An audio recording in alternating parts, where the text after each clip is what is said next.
Alrighty, hosses, welcome back. And in this tutorial, what I'm going to do is I'm going to show you guys how to have a little bit more control over the navigation for your entire app, because most of the time, whenever you create an app, it's going to have more than one scene, more than one screen. So we want to be able to build navigation systems that make it really easy for the user and really intuitive to switch between these screens. Now, by default, we can add some things like navigation controllers, and we already saw that in the, I don't even know if it was the last tutorial, maybe 2 tutorials ago, where you can have like tabs at the bottom, and you can also have a menu at the top. But in this example, I'm pretty much going to be breaking everything down, and we're going to understand all the different pieces. And later on, when we learn how to use these built-in navigation systems, it's going to make a lot more sense. So I just made a really simple single view application, and the first thing I want to do is this. I'm going to go to the storyboard, that's where I'm at now, and click this scene right here. So by default we have one screen, one scene, and I really hate how the background of Xcode is white and this is also white. It's kind of hard to differentiate. So I'm going to click this and change the background to like blue, turquoise. Good enough, whatever. Alright, so in order to demonstrate switching between different scenes, we probably need a different scene. So I'm gonna go here, and if you right click anywhere in the background and just zoom out, probably give you a little bit better view. Actually, if you're using Xcode on your entire desktop, it's probably fine, but for my screen recorder, I have to kind of minimize it so it shows up good on like YouTube and stuff. So what I want to do now is take a view controller and drag it out, and that gives you a brand new scene. Let me just position that, and it doesn't really matter where you position it. This is just for you know, visually seeing wherever it is. It doesn't really matter. You can position it down to the top, whatever. And another thing I want to point out before I continue is this. I'm going to zoom back into 100%. You see this arrow right here? What this arrow signifies is whenever you open your app for the very first time, this scene right here is going to be the first scene that the user sees. So a lot of people were like, okay, what the heck is that? That's what it does. And you can actually move this if you want. So if you decide to move it over here, then this would be the initial scene, but I like it where it was. So I'm going to take it and move it back there. Alright, so now that I'm zoomed in back to 100%, the next thing I want to do is this. I'm going to change the background color of this one to something like red. And in this example, what I'm going to do is zoom back out and just add one more, just so we have a bunch of different stuff to work with. So zoom back in so I can edit it, and this third one will just be like yellow. Or maybe this ugly yellow-green puke. Kind of looks like baby poop. But I kind of like it in a weird way, you know? Alright. So now we have 3 different scenes, 3 different screens that the user can view, but we have no way of switching between them. First of all, we don't have any buttons that the user can click. And second of all, even if we had a button that they can click, there's no connection between these screens. There's no flow. So let's learn how to do that right now. So just for this example, we will have the user click a button.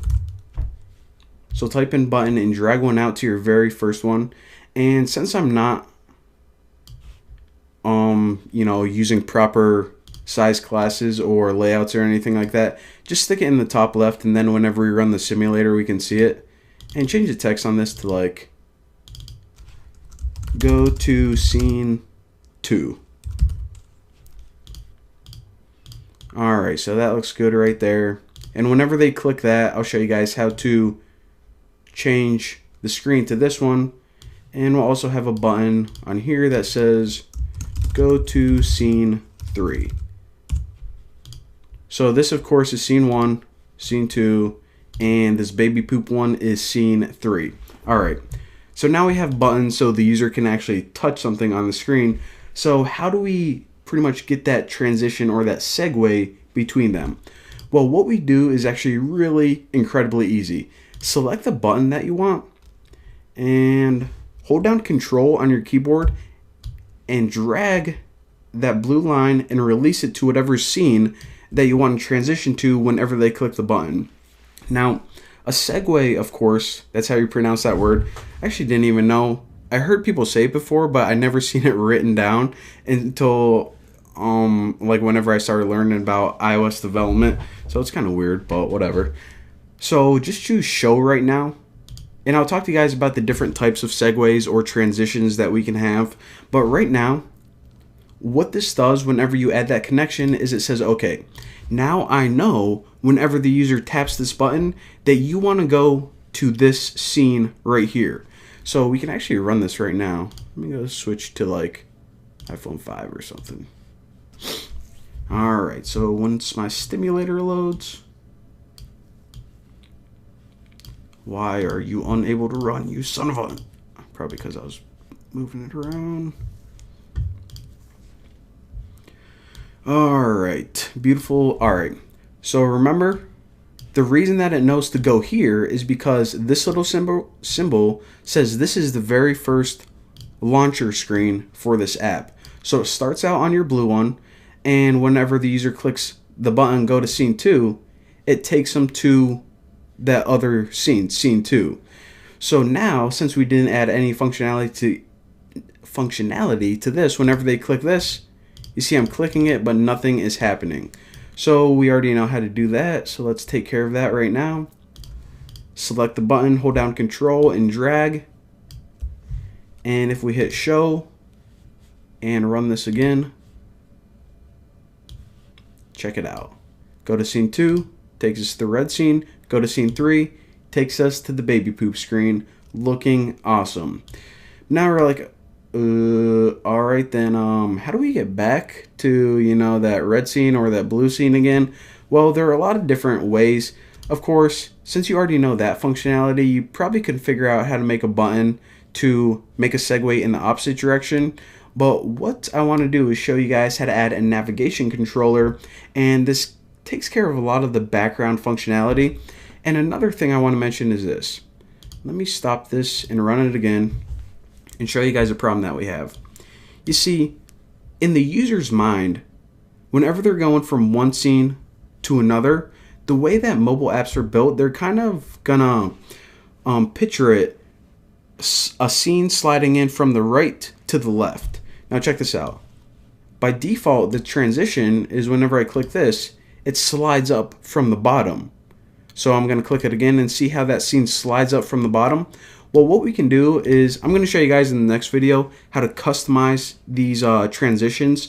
But whenever we add a navigation controller, what it does is by default, it takes those scenes and slides it in from the right. So how do we add a navigation controller? Well, what we do is we select that first scene. So make sure that this is selected. And if you go to the editor, embed in navigation controller, what this is going to do is it's going to give you an overall navigation controller for your entire app, your entire storyboard. We can see this easier if we zoom out. Alright, so it put it in a really weird place. Let me zoom out to 25%. But all we can do is take this and drag it down. Again, I really wish that YouTube videos were bigger so I can record my whole screen, but there you go. Let me zoom back out. And you guys can see this a little bit easier. Now also take note that this initial arrow, it points to the navigation controller, and well, all we have to do now is test and run this and you can see what happened here. So we saw that, okay, we have this bar at the top now. This bar is the navigation controller, and if you hop back in Xcode, you can see that what it did whenever we added that navigation controller is it added that bar to the top of every scene. So this navigation controller pretty much controls the entire navigation for your entire app. Now, one of the things that this does by default is whenever you click go to scene 2, it gives you that back button. So it does two things that we notice right away. First of all, it allows you to go back by clicking that button. And of course, at the very first one, you can't go back because nothing's before it. So it gives you a natural flow. And another thing I want to point out is you see how before the scenes were appearing from the bottom and sliding up? Well, they now appear from the right and slide to the left. And that's a lot easier for the user. It's a lot more intuitive because you see how this back button is pointing left? It just makes a lot more sense and it's a lot more natural feeling. So there you go. There is the basics of how to create additional scenes and how to add segues to navigate between them, and also how to add a navigation controller to give you some pretty much default functionality whenever you're working with navigation. But of course there is a lot more to cover. So yeah, that's probably enough for this tutorial. But thank you guys for watching, and I will see you next time.